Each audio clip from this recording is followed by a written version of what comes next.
Assalamualaikum warahmatullahi wabarakatuh. Perkenalkan, nama saya Mufrizal, NIM 21086247. Baik, di sini saya akan menjelaskan materi dari awal pertemuan sampai akhir pertemuan. Yang pertama, saya akan menjelaskan pengertian filsafat. Pengertian filsafat secara umum bisa diartikan sebagai suatu kebijaksanaan hidup atau filosofia untuk memberikan suatu pandangan hidup yang menyeluruh berdasarkan refleksi atas pengalaman hidup maupun pengalaman ilmiah. Filsafat juga diartikan sebagai ilmu yang berusaha mencari sebab-sebab yang sedalam-dalamnya sebagai bagi segala sesuatu berdasarkan pikiran atau rasio. Filsafat adalah pandangan hidup seseorang atau sekelompok yang merupakan konsep dasar mengenai kehidupan yang dicita-citakan. Filsafat sendiri merupakan suatu ilmu pengetahuan karena memiliki logika, metode, dan sistem. Namun filsafat berbeda dari ilmu-ilmu pengetahuan kehidupan lainnya, oleh karena memiliki objek tersendiri yang sangat luas. Filsafat juga merupakan studi tentang seluruh fenomena kehidupan dan pemikiran manusia secara kritis dan dijabarkan dalam konsep mendasar. Filsafat tidak didalami dengan melakukan eksperimen-eksperimen dan percobaan-percobaan, tetapi dengan mengutarakan masalah secara refleksis, mencari solusi untuk itu, memberikan argumentasi dan alasan yang tepat untuk solusi tertentu. Akhir dari proses-proses itu dimasukkan ke dalam sebuah proses di dialektika.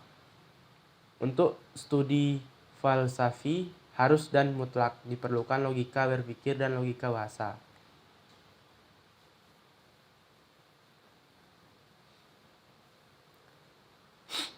Yang kedua adalah sejarah perkembangan filsafat. Yang pertama, zaman Yunani klasik. Filsafat klasik bersifat konsensentris. Filsafat abad pertengahan bersifat teosentris, sedangkan filsafat modern bersifat antroposentris. Di zaman Yunani klasik, pusat perhatian filsafat adalah pertanyaan apa yang merupakan unsur pertama dari kosmos. Pada abad pertengahan, Allah diakui sebagai pencipta alam semesta. Sedang pada zaman modern, yang menjadi pergulatan filosof adalah manusia sendiri. A. Renaissance. Kata ini berasal dari Prancis dan berarti kelahiran kembali. Kembali maksudnya usaha untuk menghidupkan kembali kebudayaan Yunani dan Romawi klasik. Dalam sastra lahirnya humanisme yang juga mencari inspirasinya pada sastra Yunani dan Romawi. 2. Zaman pra-Yunani. Pada masa ini, manusia masih menggunakan batu sebagai peralatan. Oleh karena itu, zaman pra-Yunani kuno disebut juga zaman batu yang berkisar antara 4 juta tahun sampai 20.000 tahun. Antara abad ke-15 sampai 16 Masehi. Manusia telah menemukan besi, tembaga, dan perak untuk sebagai peralatan. Abad ke-15 sebelum Masehi, peralatan besi dipergunakan pertama kali di Irak, tidak di Eropa atau di Tiongkok. 3. Ontologi, epistemologi, dan aksiologi. Ontologi, menurut bahasa, ontologi berasal dari bahasa Yunani yaitu on atau ontos, ada, dan logos, artinya adalah ilmu. Jadi ontologi adalah ilmu tentang yang ada. Sedangkan menurut istilah, ontologi adalah ilmu yang membahas tentang hakikat yang ada, yang merupakan ultimate reality baik yang berbentuk jasmani atau konkret maupun rohani atau abstrak. Ada beberapa pengertian ontologi menurut para tokoh-tokoh filsafat. Di antaranya menurut Surya Sumantri, ontologi membahas tentang apa yang ingin kita ketahui, seberapa jauh kita ingin tahu, atau dengan kata lain, suatu pengkajian mengenai teori tentang ada. Telaah ontologis akan menjawab pertanyaan-pertanyaan. A. Apakah objek ilmu yang akan ditelaah? B. Bagaimana wujud hakiki dari objek tersebut? Dan C. Bagaimana hubungan antara objek tadi dengan daya tangkap manusia, seperti berpikir, merasa, dan mengindra, yang membuahkan pengetahuan. 2. Epistemologi. Epistemologi berasal dari bahasa Yunani yaitu episteme yang berarti pengetahuan dan logos yang berarti ilmu. Jadi, menurut katanya, epistemologi ialah ilmu yang membahas masalah-masalah pengetahuan di dalam Webster New International Dictionary. Epistemologi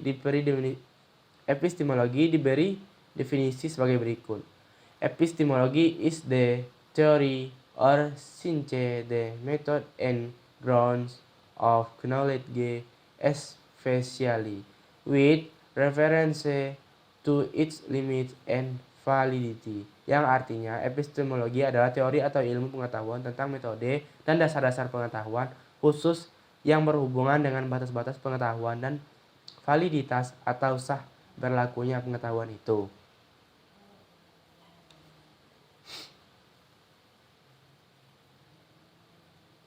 Selanjutnya, aksiologi. Aksiologi merupakan cabang filsafat ilmu yang mempertanyakan bagaimana manusia menggunakan ilmunya.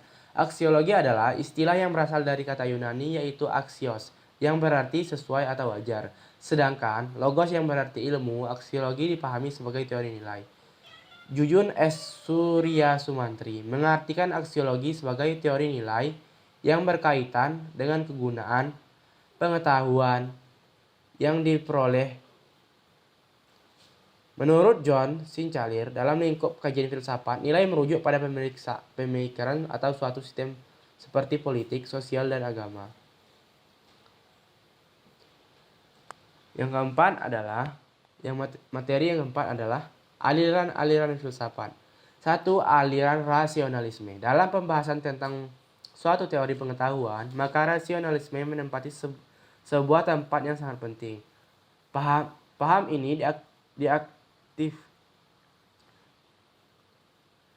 ini diartikan dengan kaum rasionalis abad ke-17 dan ke-18. Tokoh-tokohnya ialah René Descartes, Spinoza, Leibniz, dan Wolff.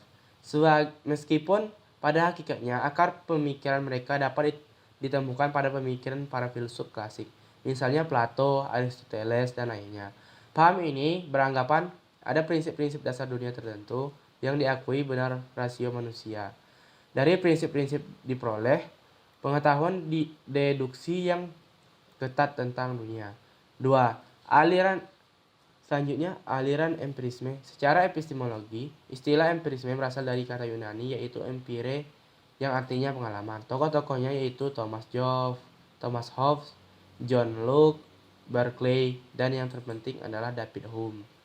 Berbeda dengan rasionalisme, memberikan kedudukan bagi rasio sebagai sumber pengetahuan. Maka empirisme pengalaman sebagai sumber utama pengenalan, baik pengalaman lahiriah maupun pengalaman batiniah.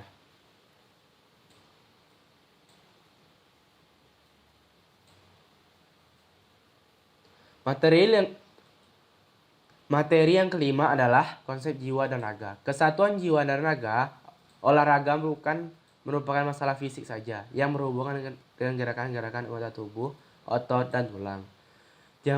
Jangkauan olahraga lebih dari itu, terutama olahraga pertandingan sains dengan gerakan-gerakan anggota tubuh juga berhubungan masalah-masalah gejala-gejala kejiwaan pelakunya.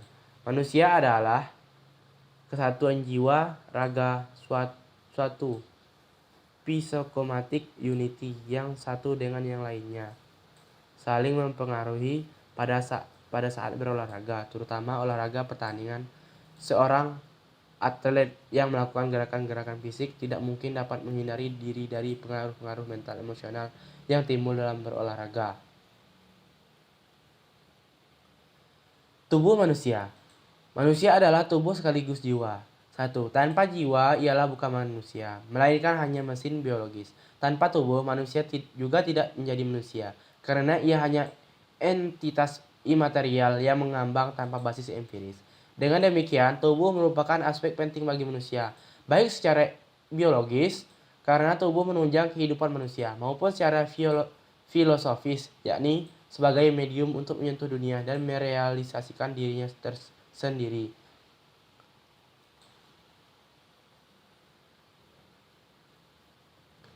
Materi yang keenam, filsafat pendidikan dan ruang lingkup. Filsafat pendidikan adalah filsafat yang digunakan dalam studi mengenai masalah-masalah pendidikan. Sederhana bukan? Namun sayangnya dalam filsafat lagi-lagi tidak dapat menganalisir suatu hal sederhana itu. Filsafat itu apa? Pendidikan itu apa? Masalah-masalah pendidikan itu yang bagaimana? Pengertian tersebut dapat kita rumuskan dari telaah kedua kata yang membentuk frasanya sendiri. Filsafat adalah kajian kritis terhadap pemikiran yang telah diamini kebenarannya. Sementara pendidikan adalah usaha untuk mewujudkan pembelajaran dapat diikuti secara baik oleh peserta didik dalam mengembangkan potensi dirinya.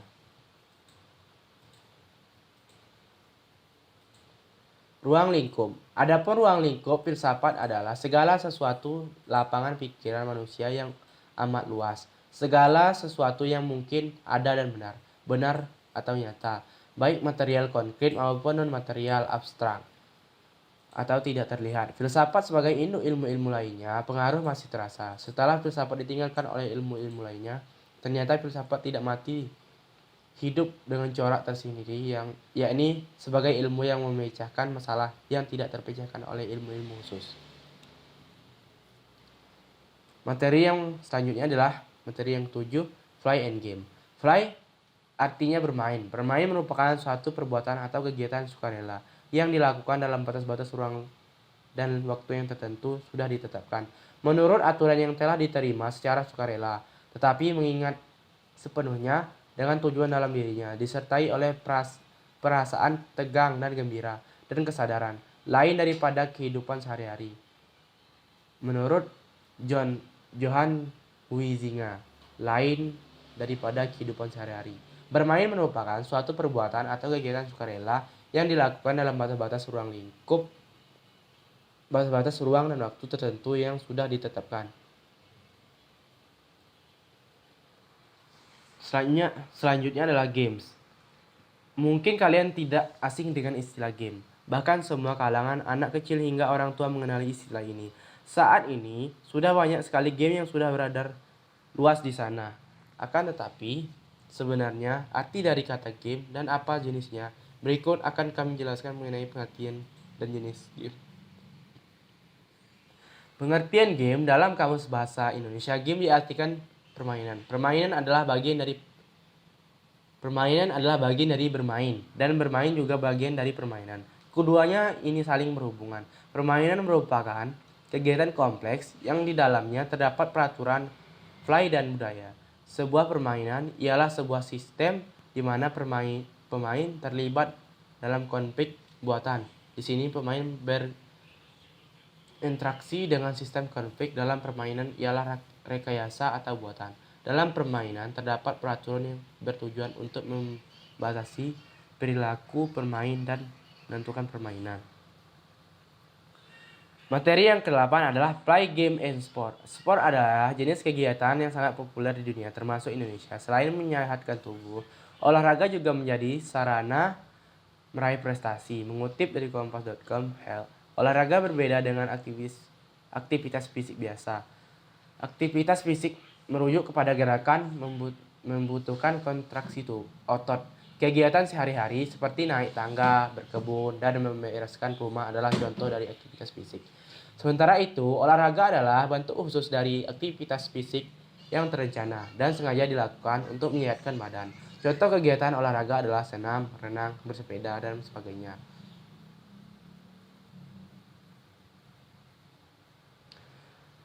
Realisasi play, games, and sport. Realisasi play, games, sport menurut Edward, pengertian olahraga bergerak dari pengertian yang luas meliputi play, game, dan sport.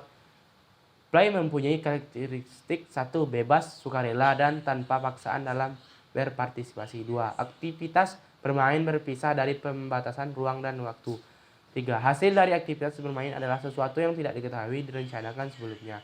4. Aktivitas murni bermain tidak produktif, tidak menghasil nilai yang permanen. 5. Peraturan bermain bergantung pada kondisi, tunduk pada kesepakatan situasional, dan 6. Kualitas bermain merupakan bagian dari kehidupan nyata.